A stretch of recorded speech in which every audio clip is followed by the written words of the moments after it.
Hey everyone, welcome back. In this video, I'll show you how to build an AI chatbot with Google AI Studio in 2026.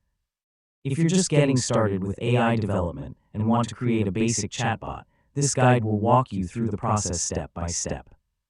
First, open your web browser and sign in to Google AI Studio with your Google account. Once you're on the dashboard, create a new prompt or project to begin working with an AI model.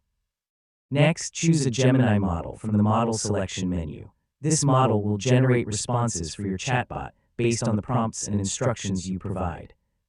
Now write a system instruction that explains how your chatbot should behave. For example, you can tell it to act as a customer support assistant, study tutor, travel guide, or coding helper.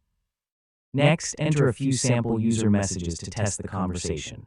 Click Run or Generate to see how the chatbot responds, then refine your instructions if you want more accurate or consistent answers.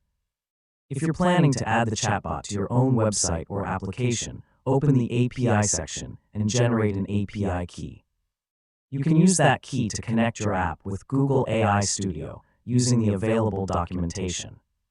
Finally, continue testing different prompts and conversation scenarios until your chatbot responds the way you want. And that's it. You've successfully learned how to build an AI chatbot with Google AI Studio step by step. And don't forget to like, share, and subscribe for more helpful tutorials just like this.